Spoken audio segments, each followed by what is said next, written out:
សម្រាប់ការកសាងប្រព័ន្ធទិន្នន័យគោលនៅក្នុងវិស័យស្រោចស្រពដីយើងបានធ្វើទំនើបកម្មពីប្រព័ន្ធដែលកាលពីមុនយើងហៅថាជា standalone database ដែលយើងមានរហូតដល់ជាង30 database ហើយនៅទីតាំងផ្សេងៗគ្នាទៅតាមរាជធានីខេត្តអញ្ចឹងនៅក្នុងអាណត្តិទី7នេះក្រសួងក៏បានរៀបចំទៅជាប្រព័ន្ធថ្មីមួយដែលមានលក្ខណៈ online ដែលមានន័យថាទិន្នន័យទាំងអស់បានតភ្ជាប់មកកាន់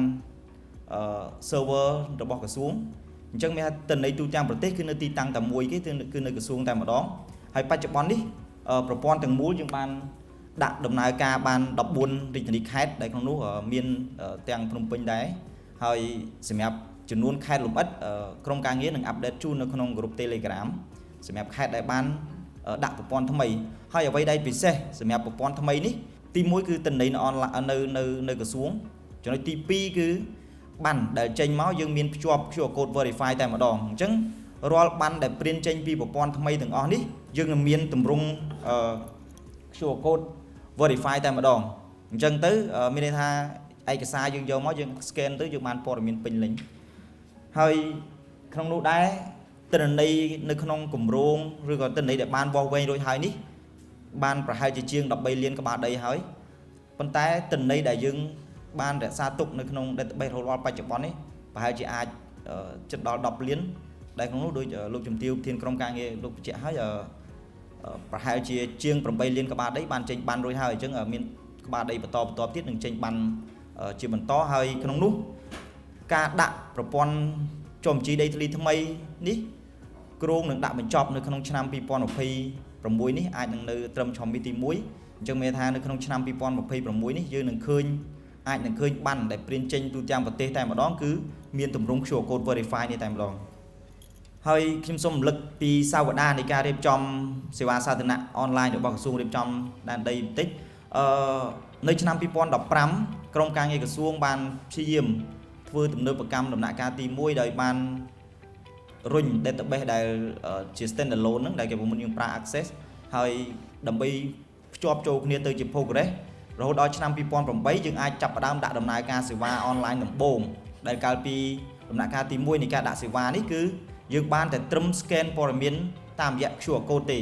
តតែបានមាន QR code បានយើងអាច search ព័ត៌មាននេះបានបើសិននៅក្នុងករណីបានធម្មតា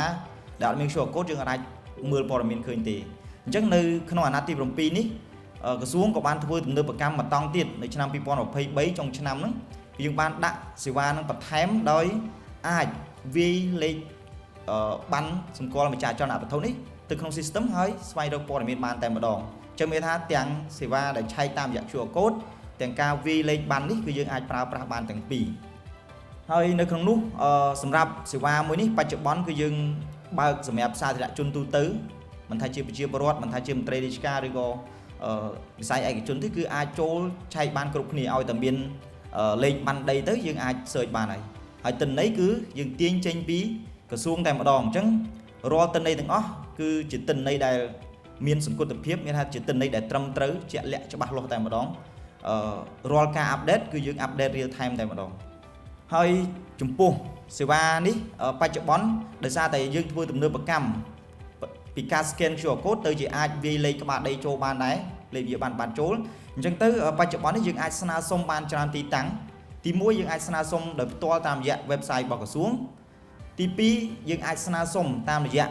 mini app ផ្សេងៗរបស់ធនាគារដៃគូហើយក្នុងនោះបច្ចុប្បន្នយើងភ្ជាប់បានចំនួន4ស្ថាប័នហើយក្នុងនោះមានដូចជា ACDA យើងចាប់ផ្ដើម ACDA និង ABA យើងចាប់ផ្ដើមភ្ជាប់តាំងពីខែធ្នូឆ្នាំ2024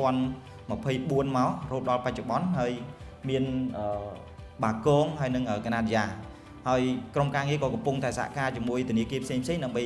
រុញសេវានេះចូលនៅក្នុង mini app របស់ធនាគារផ្សេងៗបានបច្ចុប្បន្ននេះព័ត៌មានដែលយើងទាញចេញពីសេវាឆែកព័ត៌មានសូរ្យដីនេះយើងមាន2ព័ត៌មានធំទី1គឺព័ត៌មានអំពីក្បាលដីដែលក្នុងនោះមានអំពីអាស័យដ្ឋានមានអំពីឈ្មោះម្ចាស់ហើយនឹងព័ត៌មានអំពីបន្ទុករបស់ធនាគារមានថាគាត់ធ្លាប់ដាក់ hypothetic ធ្លាប់បញ្ចាំអីហ្នឹងដែលគាត់បានចុះនៅមន្ទីរសូរ្យដីរាជធានីខេត្តហ្នឹងគឺយើងអាច extract មើលព័ត៌មានទាំងអស់ហ្នឹងបាន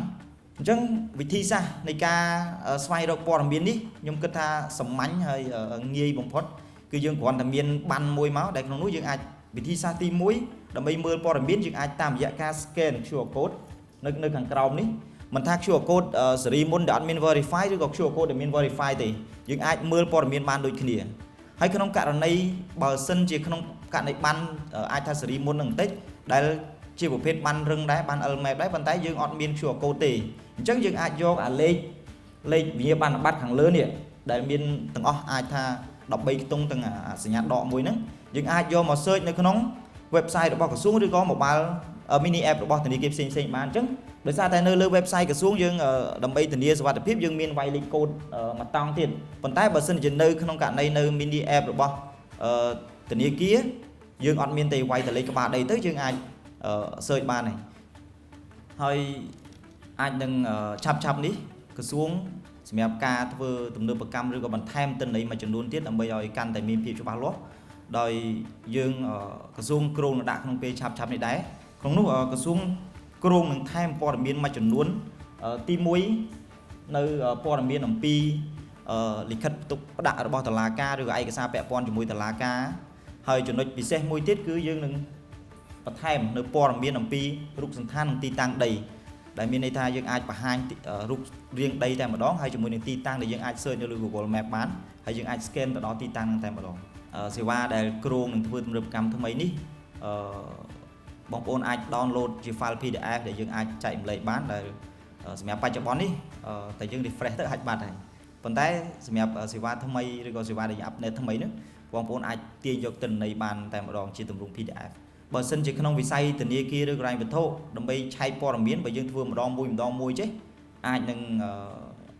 ថាយូរហើយវារៀងស្មុគស្មាញមកថ្ងៃត្រូវឆែកក្បាលដីច្រើនទៅពិបាកអញ្ចឹងទៅក្រសួងក៏បានសហការជាមួយក្រុមហ៊ុន Credit Bureau Cambodia ហ្នឹងគឺផ្ដល់ជា API មួយដែលទាញយកទិន្នន័យពីក្រសួងតែម្ដងហើយបង្កើតទៅជា platform មួយដែលយើងហៅថាថ្នាលផ្ទៀងផ្ទាត់អចលនវត្ថុដែលក្នុងនោះគោលដៅសំខាន់នៅក្នុងការផ្ទៀងផ្ទាត់ព័ត៌មានគឺទី1ផ្ទៀងផ្ទាត់ភាពជាម្ចាស់នៃ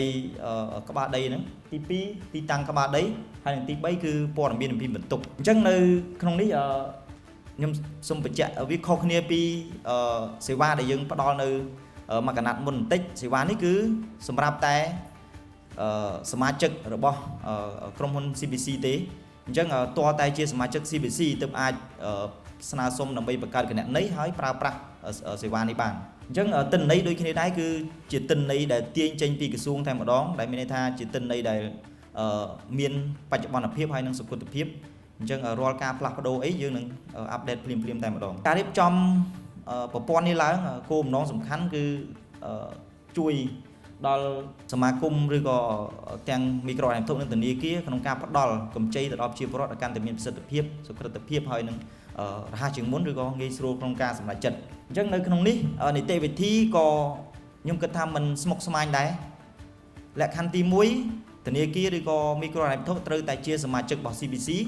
បន្ទាប់មកគាត់អាចស្នើសុំបង្កើតគណនីនៅក្នុងថ្នាលរបស់ថ្នាលផ្ទៀងផ្ទាត់អចលនវត្ថុនេះបានជាមួយនឹង CBC អញ្ចឹងជារួមមកនៅពេលដែលគាត់មានគណនីហើយគឺគាត់អាចឡុកចូលក្នុងប្រព័ន្ធហ្នឹងហើយគាត់អាចបង្កើតជាសំណើទៅហើយគាត់នៅក្នុងនោះយើងបំពេញព័ត៌មានមួយចំនួនដែលព័ត៌មានទាំងអស់នេះគឺយើងបានមកពីប្រជាពលរដ្ឋអ្នកដែលស្នើសុំសេវានោះឯងអញ្ចឹងព័ត៌មានដែលបញ្ចូលមានឧទាហរណ៍ដូចជាលេខក្បាលដីព័ត៌មានម្ចាស់នេះយើងយកតែឈ្មោះទេហើយនឹងអាចមានគោលបំណងនៃការស្នើសុំអញ្ចឹងនៅក្នុងប្រព័ន្ធនេះគឺមានចំណុចប៉ុណ្ណឹងហើយយើងអាចស្នើសុំព័ត៌មានអំពីអចលនវត្ថុនេះបានហើយព័ត៌មានទាំងនោះមានដូចជាយើងភ្ជាប់មកជារួមគឺមានព័ត៌មានអំពីក្បាលដីមានព័ត៌មានអំពីម្ចាស់មានព័ត៌មាននៃការជួលបើសិនជាមានហើយនឹងមានព័ត៌មានអំពីបន្ទុកផ្សេងនេះដើម្បីជំរុញឲ្យសេវានេះកាន់តែទូលំទូលាយឬក៏អាចផ្ដល់ឲ្យប្រជាពលរដ្ឋបានកាន់តែច្រើនក្រសួងនៅតែបន្តប្រមូលទិន្នន័យឬក៏យើងអាចថាផលិតនៅទិន្នន័យផ្សេងពាក់ព័ន្ធជាមួយការចុះបញ្ជីនេះចេញបានបន្ថែមរហូតដល់អស់ហើយជាមួយគ្នាដែរការតភ្ជាប់ជាមួយនឹងវិស័យធនាគារឬក៏ដៃគូនេះនៅតែបន្តអញ្ចឹងខ្ញុំសូមបញ្ជាក់បងប្អូនដែលជាតំណាងសមាគមធនាគារហិរញ្ញវត្ថុដែរក្នុងករណីបើសិនជាយើងចង់ភ្ជាប់mini app ជាមួយនឹងទិន្នន័យឬក៏ app របស់ក្រសួងក្នុងការស្វែងរកសេវាព័ត៌មានសុវត្ថិភាពនេះ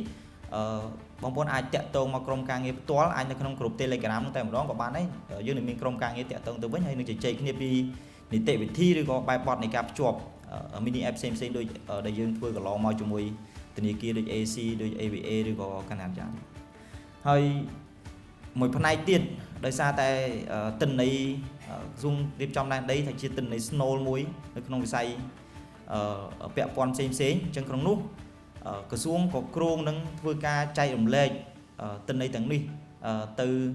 សួងស្ថាប័នផ្សេងៗដែរបើមាននៅពេលដែលមានកិច្ចព្រមព្រៀងណាមួយឧទាហរណ៍យើងនឹងសហការជាមួយខាងពន្ធដារឬក៏ក្រសួងមហាផ្ទៃឬក៏ក្រសួងយុទ្ធភ័ពអីហ្នឹងដើម្បីរៀបចំការផ្ដល់សេវានេះឬក៏ទិន្នន័យនេះឲ្យកាន់តែមានស្ថិរភាពតទៀត